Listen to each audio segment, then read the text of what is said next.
Good evening friend, आपका स्वागत है आपके चैनल सुटेबल स्टडी एएसके में। आज हम झांसी जनपद का सेकंड पार्ट पढ़ेंगे।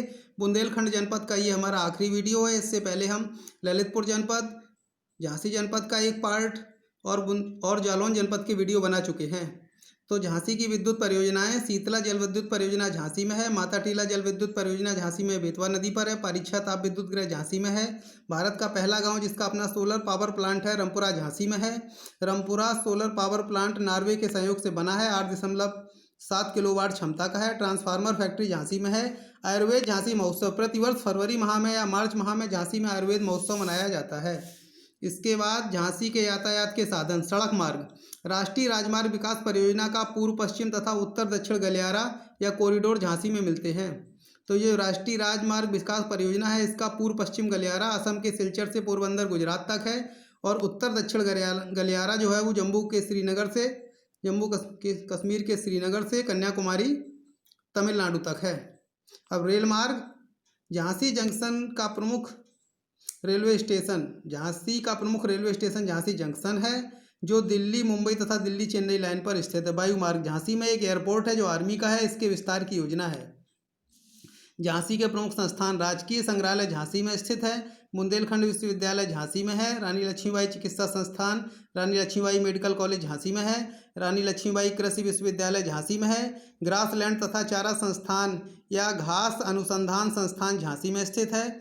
अब झांसी के प्रमुख मंदिर: गणेश मंदिर शाही परिवार के आराध्य देव गणेश जी का मंदिर है, इसमें गंगाधर राव तथा रानी लक्ष्मीबाई का विवाह हुआ था। लक्ष्मी मंदिर शाही परिवार की कुलदेवी लक्ष्मी जी का मंदिर है। भारत माता मंदिर, कुंज बिहारी मंदिर, इस्कॉन मंदिर, सखी हनुमान मंदिर, मुरली मनोहर मंदिर, ये सभी मंदिर झांसी में हैं।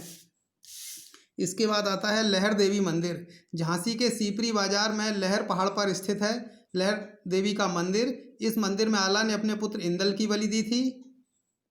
लहर देवी माँ शारदा देवी की बहन मानी जाती हैं। जो लहर देवी हैं उनको मनिया देवी भी कहा जाता है। मनिया देवी मैयर की माँ शारदा देवी की बहन मानी जाती हैं।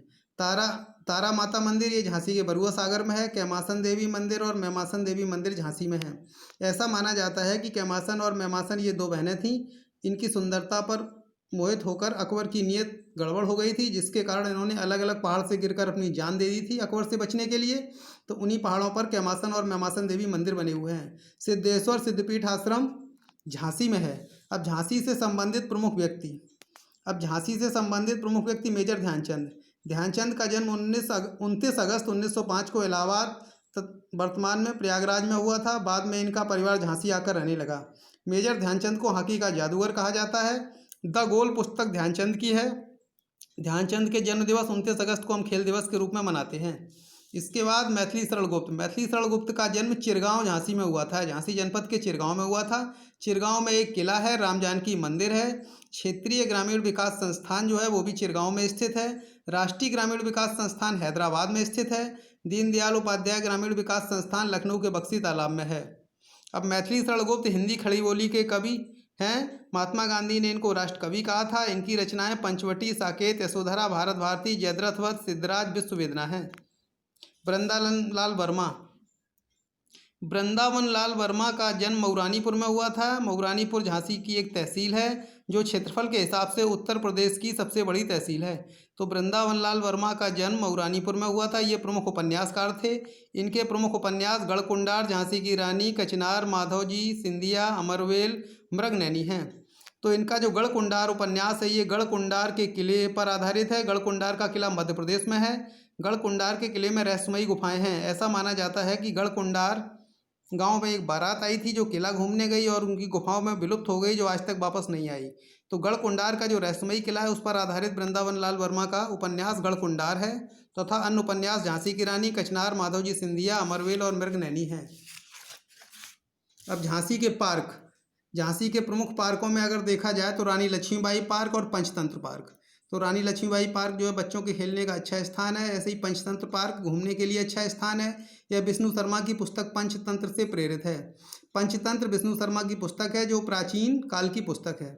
जैसा कि आप जानते हैं कि हम जनपद की सीरीज में एक जनपद की जानकारी के अतिरिक्त किसी एक ऐसे टॉपिक की जानकारी देते हैं जो प्रतियोगी परीक्षाओं के लिए महत्वपूर्ण होती है। तो यहाँ पर प्राचीन एवं मध्यकालीन पुस्तकों की जानकारी दी जा रही है। तो प्रमुख प्राचीन पुस्तकें: अर्थशास्त्र जो है वो चाणक्य, कौटिल्य, विष्णुगुप्त की पुस्तक है। ये तीनों एक ही व्यक्ति के नाम है। अर्थशास्त्र राजनीति शास्त्र की पुस्तक है जिसे चाणक्य या कौटिल्य, विष्णुगुप्त ने लिखा है। इंडिका मेगास्थनीज की पुस्तक है। मेगास्थनीज मौर्य काल में चंद्रगुप्त मौर्य के दरबार में भारत आया था। मुद्रा राक्षस विशाखदत्त की पुस्तक है। अष्टाध्यायी पाणिनि ने लिखा है। अष्टाध्यायी जो है वो व्याकरण का सबसे प्राचीन ग्रंथ है। महाभाष्य पतंजलि ने लिखा है। अभिज्ञान शाकुंतलम, मेघदूतम, कुमार संभवम, रघुवंशम, ऋतुसंहारम या ऋतुसंहार, मालविकाग्नि मित्रम, ये कालिदास की पुस्तकें हैं। कालिदास को भारत का शेक्सपियर कहा जाता है। चरक संहिता चरक की पुस्तक है। चरक आयुर्वेद के जनक हैं। कनिष्क के राज्यवैद्य हैं। बुद्ध चरितम अश्वघोष की रचना है और ये बौद्ध धर्म से संबंधित है। आदि पुराण ये जिनसेन आचार्य की रचना है। इसमें जैन धर्म के प्रथम तीर्थकर ऋषभदेव के 10वें जन्म का वर्णन है। प्रियदर्शिका, नागानंद, रत्नावली ये हर्षवर्धन की रचनाएं हैं, हर्षवर्धन द्वारा लिखी गई हैं। हर्षवर्धन वर्धन वंश या पुष्यभूमि वंश का प्रमुख शासक था जिसकी प्रारंभिक राजधानी थानेश्वर थी। बाद में राजधानी कन्नौज में स्थापित कर ली थी। हर्षवर्धन के समय कन्नौज को नगर महोदय श्री कहा जाता था।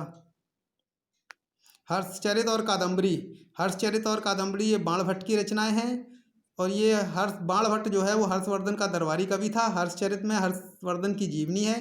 कादम्बरी को हिंदी साहित्य का पहला उपन्यास माना जाता है। पंचतंत्र विष्णु शर्मा की पुस्तक है। कथा सरित सागर सोमदेव की पुस्तक है। विक्रमांक देवचरित ब्रिल्लड़ की पुस्तक है। दशकुमार चरित दंडी ने लिखा है। मृच्छकटकम शूद्रक, कामसूत्र वात्स्यायन, नाट्यशास्त्र भरत मुनि ने लिखा है। महाभारत महर्षि वेद व्यास ने लिखा है। महाभारत का मूल नाम जय संहिता है। इसे सत सहस्त्री संहिता भी कहते हैं। रजमनामा नाम से फारसी में महाभारत का अनुवाद अकबर के दरबार में हुआ है। महाभारत में 18 पर्व हैं। विश्व का सबसे बड़ा महाकाव्य महाभारत को माना जाता है। अब रामायण, रामायण की रचना महर्षि वाल्मीकि ने की। इसमें 7 कांड हैं। बालकांड, अयोध्याकांड, अरण्यकांड, किष्किंधाकांड, सुंदरकांड, युद्धकांड, उत्तरकांड। सबसे बड़ा कांड जो है वो युद्धकांड है। सबसे छोटा कांड किष्किंधाकांड है। बालकांड में 77 सर्ग हैं। अयोध्या कांड में 119 सर्ग हैं। अरण्य कांड में 75 सर्ग हैं। किष्किंधा कांड में 67 सर्ग हैं। सुंदर कांड में 68 सर्ग हैं। युद्ध कांड में 128 सर्ग हैं। उत्तरकांड में 111 सर्ग हैं। मिताक्षरा विज्ञानेश्वर की पुस्तक है। राजतरंगिणी कल्हड़ ने लिखा है। बृहद राजतरंगिणी में कश्मीर के इतिहास का वर्णन है। बृहद कथा गुणाढ़ की पुस्तक है।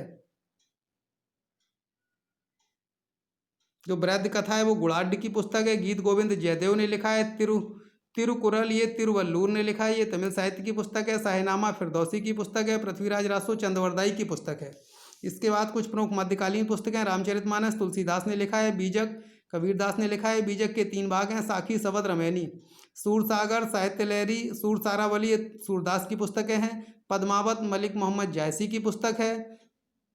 बाबरनामा बाबर ने लिखा है। अकबरनामा अबुल फजल ने लिखा है। हुमायूंनामा गुलवदन बेगम ने लिखा है जो हुमायूं की बहन थी। पादशाहनामा अब्दुल हमीद लाहौरी ने लिखा है। अब्दुल हमीद लाहौरी ने लिखा है। ये शाहजहाँ के शासन का वर्णन है। अब्दुल हमीद लाहौरी को ताजमहल का मुख्य वास्तुकार भी माना जाता है। तुगलकनामा अमीर खुसरो ने लिखा है। किताब उल हिंद की रचना अलवरूनी ने की है। अलवरूनी जो है पुराणों का अध्ययन करने वाला पहला मुसलमान था। तारीख़ फिरोज़शाही जियाउद्दीन वर्नी ने लिखा है। रामचंद्रिका पुस्तक केशवदास ने लिखी है। तो आप वीडियो को लाइक करें, शेयर करें, चैनल को सब्सक्राइब करें जिससे आने वाले वीडियो के नोटिफिकेशन आपको समय से प्राप्त हो सके। धन्यवाद।